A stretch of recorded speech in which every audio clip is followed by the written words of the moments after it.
नमस्ते। Amtrak Sanford auto train station में आपका स्वागत है। पूर्वी तट पर उत्तर से दक्षिण ड्राइव करना झंझट भरा है। इसमें 12 घंटे से ज्यादा लगते हैं, वो भी बिना I-95 ट्रैफिक के। यह बहुत आरामदायक नहीं है और अक्सर तट के दूर दराज इलाकों से यात्रा करने वालों को रात में रुकना पड़ता है। क्या कोई और आसान और मजेदार तरीका हो सकता है जिससे आप I-95 के एक छोर से दूसरे छोर तक जा सके? यहाँ एमट्रैक की ऑटो ट्रेन काम आती है, जो अमेरिका की एकमात्र ट्रेन है जिसमें आप अपनी कार ले जा सकते हैं। आज हम इसे उत्तर की ओर लॉर्टन, वर्जीनिया ले जा रहे हैं। हम 18 घंटे रात भर यात्रा करेंगे, एक आरामदायक बिस्तर में सोएंगे और 2 शानदार भोजन करेंगे, जबकि हम और हमारी कार 855 मील पूर्वी तट पर ऊपर की ओर यात्रा करेंगे। तो मेरे साथ आइए। जैसे ही हम एमट्रैक की ऑटो ट्रेन में सवार होते हैं, हमारी यात्रा ड्राइव से शुरू होती है। सैनफोर्ड स्टेशन ऑरलैंडो से 30 मिनट दूर है। हम दोपहर 12:30 बजे पहुंचते हैं, चेक इन खुलने के लगभग 1 घंटे बाद। चेक इन 2:30 बजे बंद हो जाता है, तो हमारे पास काफी समय है। हमें एक ऐसे स्टेशन द्वारा स्वागत किया जाता है जो किसी भी अन्य स्टेशन से अलग तरीके से बना हुआ है। ऑटो हॉलर्स, सुपरलाइनर कोच और सीएमएस लोकोमोटिव्स के विशाल यार्ड के साथ जो इंतजार कर रही कारों की कतार में शामिल हो रहे हैं, एक बात तुरंत साफ हो जाती है, हमें यहां काफी देर तक रहना पड़ेगा। शुरुआत में मुझे लगा यह चेक इन प्रक्रिया का हिस्सा है, क्योंकि कई लोग और कारें अंदर जा रही थीं और जगह कम थी। और इस तरह मिनट बीतने लगते हैं। पहले 20, फिर 40 और फिर पहली घंटा भी निकल जाता है। स्पष्ट था कि हम कहीं नहीं जा रहे थे। कुछ देर मैंने कार बंद की, चुपचाप बैठा रहा, कुछ होने का इंतजार किया और फिर कुछ हुआ। कारें स्टेशन से बाहर आईं, उन पर बर्फ जमी थी। ये वे कारें थीं जो दक्षिण की ओर जाने वाली ट्रेन से उतारी जा रही थीं और 200 से ज्यादा कारें दक्षिण की ओर आ रही थीं। हमारे पास समय बिताने के लिए मेरी सोच से भी ज्यादा वक्त था। तो जब करने के लिए कुछ और नहीं था और हमारी कार कहीं नहीं जा रही थी, चलिए स्टेशन की ओर पैदल चलते हैं। एक स्टाफ सदस्य से बात करने के बाद यह पता चला कि आने वाली ट्रेन मौसम के कारण लगभग 3 घंटे लेट थी। क्या यह कारों पर साफ दिख रहा था, जो अभी भी ऑटो हॉलर्स में थी? वह मौसम विंटर स्टॉर्म जियाना था, जिसने कैरोलिना के अधिकांश हिस्सों में 1 फुट से ज्यादा बर्फ गिराई थी। ये इलाके ऑटो ट्रेन रूट के बीच में है। सैनफोर्ड ऑटो ट्रेन स्टेशन शानदार है। एक कांच की दीवार यात्रियों का स्वागत मुख्य प्रतीक्षालय में करती है, जिसमें सीटें लगी हुई हैं। एक छोर पर यात्रियों को टिकट डेस्क मिलेगा और दूसरे छोर पर दुकान और वॉशरूम है। दुकान में ढेर सारे स्नैक्स, बड़े खाने के विकल्प, यात्रा से जुड़ी चीजें और जाहिर है ऑटो ट्रेन का मर्केंडाइज भी मिलता है। फुटपाथ पर ताजा खाना देने वाला फूड ट्रक है। अगर ट्रेन समय पर है और आप जल्दी चेक इन करते हैं, तो डाउनटाउन सैनफोर्ड के लिए एक शटल उपलब्ध है। अगर आप वाकई डाउनटाउन जाते हैं, तो समय का ध्यान रखें ताकि प्रस्थान से काफी पहले वापस आ सकें। गाड़ियों की कतार ब्लॉक से काफी नीचे तक है। जब तक हम अपनी कार तक वापस पहुंचते हैं, हम चुपचाप बैठे रहते हैं, क्योंकि 2 घंटे बीत चुके हैं और आती हुई गाड़ियां लगातार हमारे पास से गुजरती रहती हैं। आखिरकार लगभग 2.5 घंटे बाद कतार चलना शुरू हो जाती है। हम चेक इन गेट की ओर बढ़ते हैं। वहां एक स्टाफ हमारी कार पर नंबर लगाता है। फिर हम पार्किंग कर स्टेशन में प्रवेश करते हैं। अगली बार आपकी कार वर्जीनिया में मिलेगी, इसलिए रात भर के सफर के लिए जरूरी चीजें साथ रखें। स्टेशन में प्रवेश के बाद अब ट्रेन के लिए चेक इन करना है। हमारी कार का चेक इन हो गया है, लेकिन टिकट डेस्क से बोर्डिंग पास और डिनर रिजर्वेशन लेना बाकी है। और हाँ, आपको डेस्क पर चेक इन करना जरूरी है, क्योंकि ट्रेन में चढ़ने के लिए बोर्डिंग पास जरूरी होता है। हम ऑफ सीजन में यात्रा कर रहे हैं, इसलिए ट्रेन में आज केवल 2 डिनर सीटिंग्स हैं, 6 बजे और 8 बजे। मैंने 6 बजे वाली सीट चुनी और वेटिंग हॉल में बैठने के लिए एक जगह ढूंढ ली, ताकि और इंतजार कर सकूं।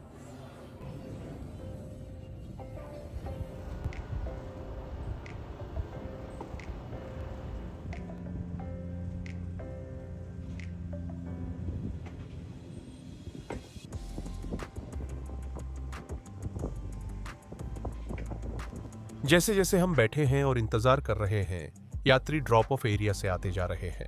अब हमें यहां आए हुए 3 घंटे हो चुके हैं। 3 घंटे बाद स्टेशन पर पहली बोर्डिंग कॉल की घोषणा होती है। प्लेटफार्म पर अफरा तफरी है, क्योंकि 269 यात्री अपनी अपनी बोगी ढूंढ रहे हैं। हमारा स्लीपर ट्रेन के पिछले हिस्से में है और हम यहां हैं। कोच 5240 एमट्रैक की डीलक्स स्लीपर सुपरलाइनर कोचों में से एक। ट्रेन में चढ़कर हम कमरे की खोज करते हैं। डीलक्स स्लीपर के ऊपर सिर्फ बेडरूम होते हैं, नीचे 4 रूममेट्स, एक एक्सेसिबल और फैमिली बेडरूम है। हम एमट्रैक के सुपरलाइनर बेडरूम्स में रूम सी में यात्रा कर रहे हैं। इसमें 2 बड़े बेड, फुल साइज सोफा और तीसरी कुर्सी है, जिससे मेरे लिए बैठने और सफर का आनंद लेने की पर्याप्त जगह है। अब हम भले ही ट्रेन में सवार हो गए हैं, लेकिन हम अभी जल्दी कहीं नहीं जा रहे हैं। क्रू को अभी कारें लोड करनी है और फिर ऑटो हॉलर्स को ट्रेन से जोड़ना है। तो जब तक हमारे पास समय है, चलिए देखते हैं कि एमट्रैक के बेडरूम्स कैसे हैं। बेडरूम स्लीपर ट्रेनों में दी जाने वाली 2 पारंपरिक सोने की सुविधाओं में से बड़ी है। 6.5 फीट चौड़ा, 7.5 फीट लंबा, 200 x 230 सेंटीमीटर। बेडरूम एक रूममेट से थोड़ा बड़ा है। 2 फुल साइज बेड और एक आर्म चेयर वाला बेडरूम दिन में 3 और रात में 2 यात्रियों के लिए उपयुक्त है। एमट्रैक के ज्यादातर सुपरलाइनर को नए लॉन्ग डिस्टेंस इंटीरियर्स मिले हैं, जिनमें नई अपहोल्स्ट्री, कारपेट और पर्दे हैं। दिन के समय की व्यवस्था में बेडरूम में एक तरफ फुल विथ सोफा और दूसरी तरफ एक आर्म चेयर होता है, जो सभी नए लॉन्ग डिस्टेंस नीले और ग्रे रंग में सजे होते हैं। सोफा के विंडो साइड पर announcement volume control, master light switch और अटेंडेंट कॉल बटन होते हैं। डोर साइड में एक और रीडिंग लाइट, तापमान समायोजन और 3 में से पहला आउटलेट शामिल है। हर बेडरूम में सोलो चेयर इस्तेमाल न होने पर दीवार से फोल्ड हो जाती है। ऊपर रीडिंग लाइट और थोड़ा स्टोरेज भी है। स्टोरेज स्पेस दिलचस्प है। इतना बड़ा कमरा होने के बावजूद फर्श और चेयर के ऊपर थोड़ी सी जगह के अलावा वास्तव में कोई समर्पित स्टोरेज स्पेस नहीं है। एकमात्र बंद स्टोरेज दरवाजे के पास एक छोटा क्लोसेट है, लेकिन वो भी सिर्फ कोट्स के लिए ही है। चेयर और सोफा के बीच stowable table, cup holder, safety card है। अतिरिक्त जगह के अलावा बेडरूम में एक प्राइवेट वैनिटी, बाथरूम और शावर भी शामिल है। वैनिटी बाथरूम की दीवार में बनी होती है, जिसमें सिंक के पास आउटलेट्स, साबुन, लाइट कंट्रोल व ट्राइफोल्ड मिरर होते हैं। मेडिसिन कैबिनेट में तौलिए, साबुन और कप्स रखे हैं। कूड़ेदान वैनिटी में सिंक के नीचे है। वैनिटी के पीछे बाथरूम और शावर है, जिसका दरवाजा कोने में छुपा है। इस छोटे से स्थान में सामने की ओर एक टॉयलेट है और दीवार पर एक लचीला शावर हेड लगा हुआ है। रिफ्रेश सुविधा में बेहतर शावर सेटअप है, लेकिन कम जगह के कारण खासकर लंबे लोगों को शावर लेना मुश्किल होता है।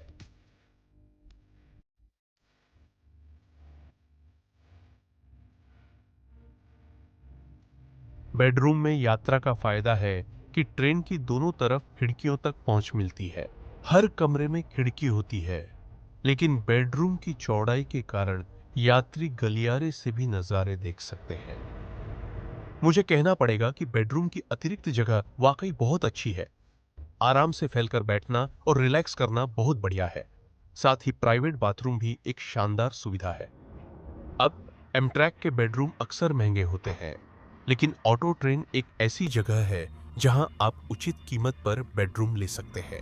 यात्रा में मैंने कमरे के 680 और कार के $255, कुल $935 खर्च किए। यह महंगा लग सकता है, लेकिन बेडरूम आमतौर पर $1000 से ऊपर मिलते हैं, तो यह अच्छा सौदा है। हमारे कमरे में शानदार रात बिताने की सारी सुविधाएं हैं और कार के पास भी देखने लायक चीजें हैं। शुरुआत के लिए कार के बीच में ड्रिंक स्टेशन है, जहां यात्रियों को कॉफी मशीन, पानी, मसाले और अपने कमरे में खाने वालों के लिए बर्तन मिलेंगे। अन्य स्लीपर ट्रेनों के विपरीत यह कॉफी मशीनें पूरे सफर के दौरान चालू रहती हैं, तो जब भी चाहें बेझिझक एक कप ले सकते हैं। नीचे की मंजिल पर 4 रूममेट्स, एक्सेसिबल और फैमिली बेडरूम और साझा बाथरूम शावर है। एमट्रैक के रूममेट्स सबसे छोटी स्लीपिंग व्यवस्था है, जिनका आकार 3.5 गुणा 6.5 फीट है। दिन में ये आरामदायक कुर्सियां प्रदान करते हैं और रात में 2 बड़े बंक बेड बन जाते हैं। 3 बाथरूम और एक साझा शावर रूममेट्स के सामने है। सुविधाएं छोटी लेकिन उपयोगी हैं और यात्रा में स्टाफ इन्हें साफ रखता है।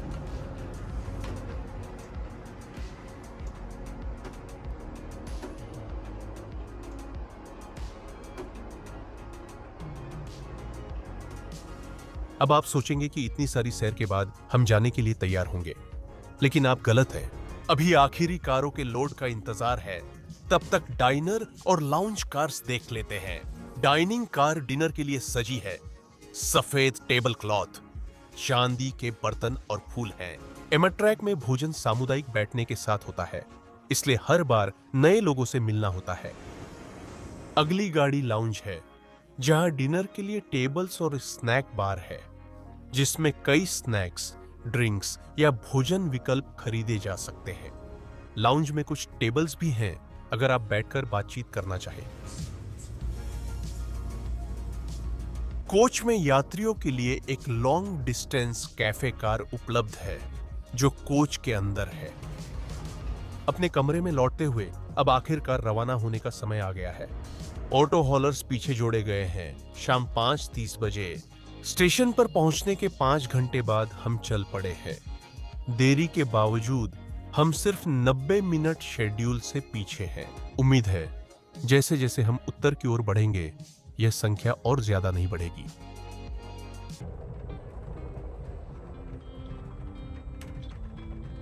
सर्दियों का सूरज डूब चुका है। जब हम निकलते हैं, नजारे धीरे धीरे गुजरते हैं। ट्रेन चल रही है और हम बस आनंद ले रहे हैं।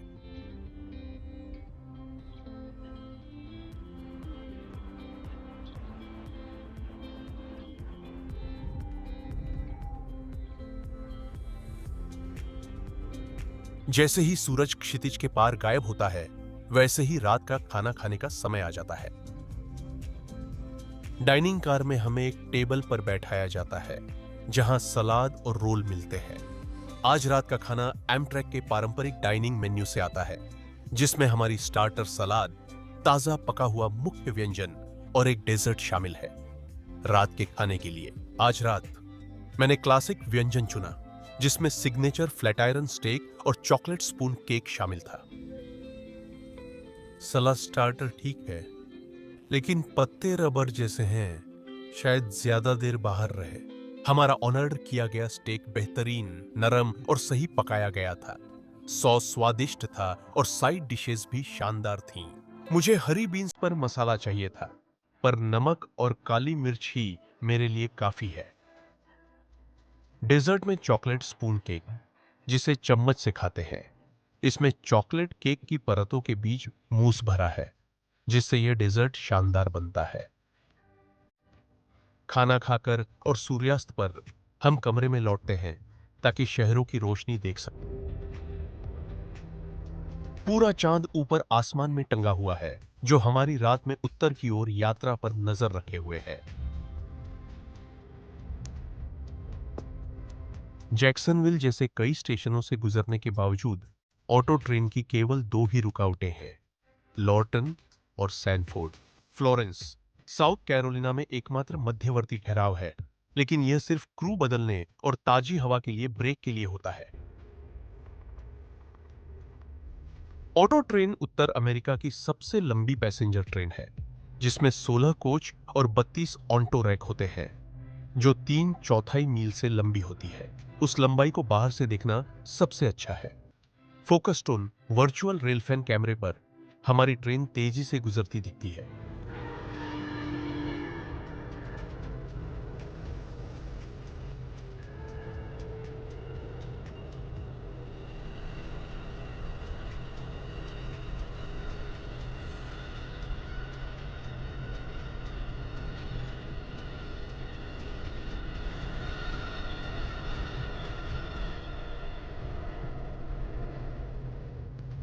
अब कुछ करने को नहीं है, सोने का समय है।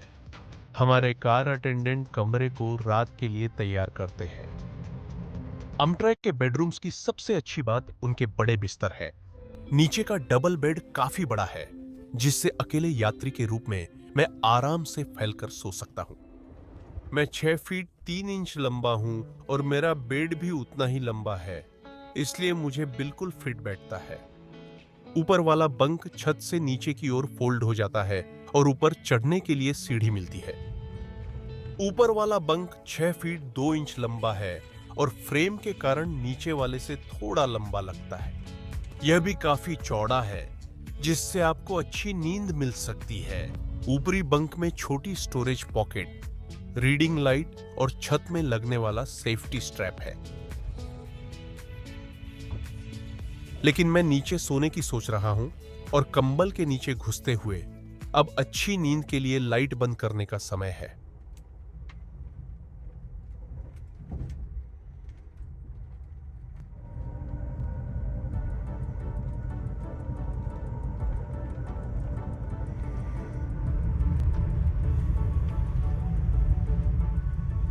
हम सुबह जल्दी उठे हैं। अगली सुबह खिड़की के बाहर सूरज अभी नहीं निकला। क्षितिज गहरा नारंगी है।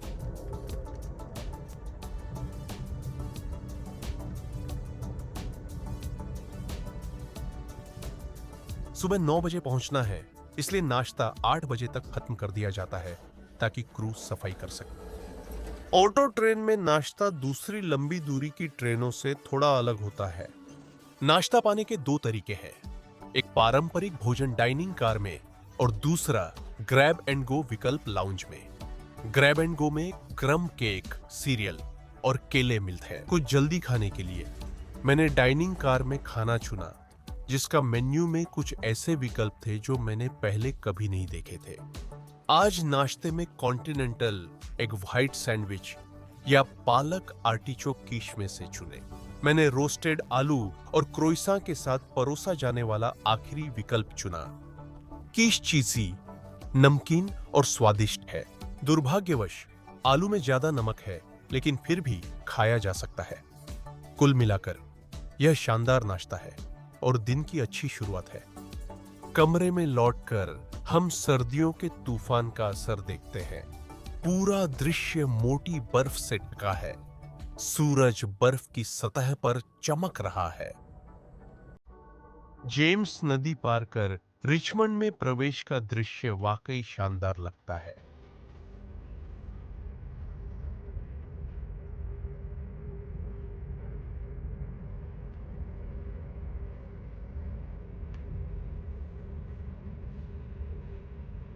रिचमंड के उत्तर में एशलैंड, वर्जीनिया है, जहां वर्चुअल रेल फैंस की प्रसिद्ध रेल कैमरा है।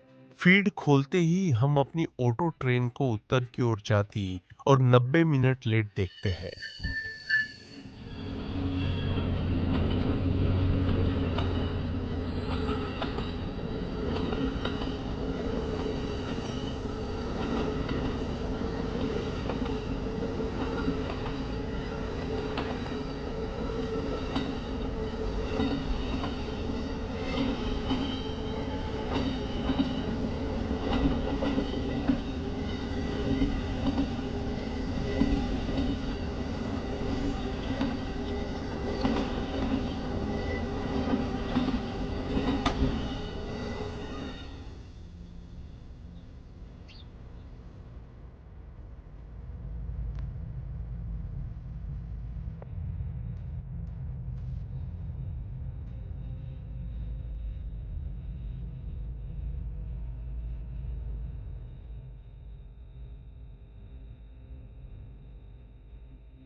फ्रेडरिक्सबर्ग हमारी यात्रा का अगला बड़ा पड़ाव है, जहां हम सिल्वर मीटियोर ट्रेन 98 से मिलते हैं। ट्रेन 98, जो मालगाड़ी मौसम और संचार समस्याओं के कारण 3 घंटे लेट थी, अब यहां रुकी है और चालक दल उपकरण जांच रहा है। ट्रेन 98 की देरी बढ़ती गई और न्यूयॉर्क पहुंचने में 9 घंटे की हैरान कर देने वाली देरी हुई। फ्रेडरिक्सबर्ग नॉर्थ से हम अपनी यात्रा पोटोमैक नदी के किनारे शुरू करते हैं, जो शायद ऑटो ट्रेन मार्ग का सबसे सुंदर हिस्सा है। मैंने अमरट्रैक की ऑटो ट्रेन का नाम कई बार लिया है, पर अमरट्रैक से पहले इसे एक निजी कंपनी चलाती थी। ऑटो ट्रेन 1971 में ऑटो ट्रेन कॉरपोरेशन द्वारा शुरू हुई थी, जिसमें डबल लेवल ऑटो रैक और डोम कारों के साथ सिंगल लेवल ट्रेनें थीं। यह ट्रेन 1974 में शुरू होने के 3 साल बाद ही मुनाफा कमाने लगी और तुरंत सफल हो गई। उसी साल सैनफोर्ड से लुइसविल, केंटकी तक दूसरा मार्ग शुरू हुआ। उनकी सफलता को देखकर एमट्रैक ने 1975 में ऑटो ट्रेन व्यवसाय में हाथ आजमाया, ऑटो ट्रैक नामक सेवा के साथ, जो ऑरलैंडो के दक्षिण में पोइंसियाना से इंडियानापोलिस के बीच थी। यह सेवा शुरू होने से पहले ही रद्द कर दी गई थी। एमट्रैक ने लाइन के साथ प्रतिकूल आर्थिक अनुमानों का हवाला दिया।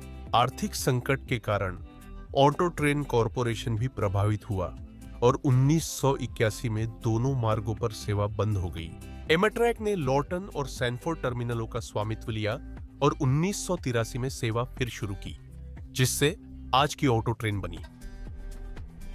ऑटो ट्रेन के अंतिम मील वर्जीनिया रेलवे एक्सप्रेस स्टेशनों से भरे हैं। इन्हीं में से एक से हम ट्रेन को आखिरी बार गुजरते देखते हैं। इस बार ये रेल रोड कैंप से नहीं, बल्कि एक प्रशंसक से है।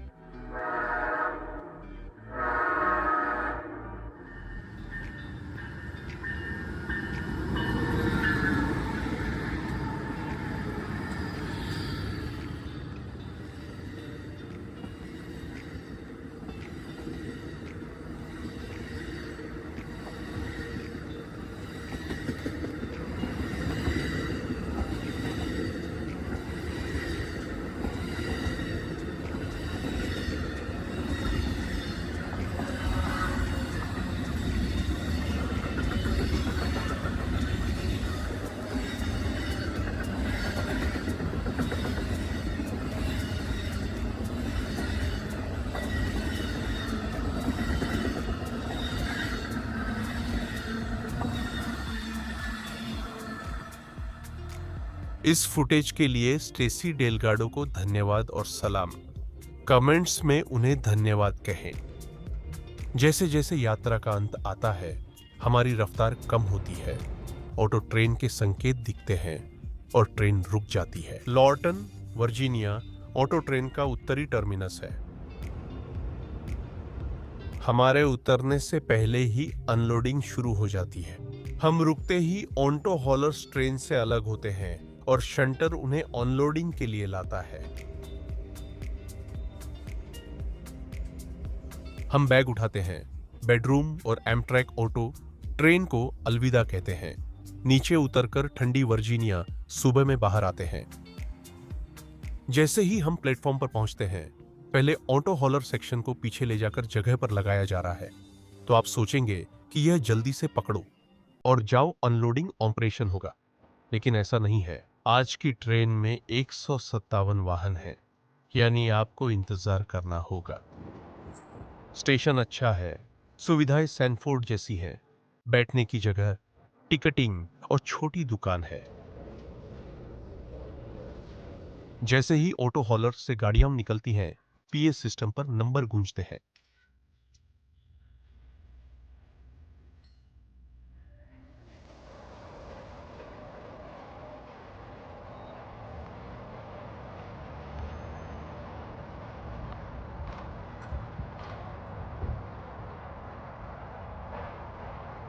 यह प्रक्रिया धीमी है।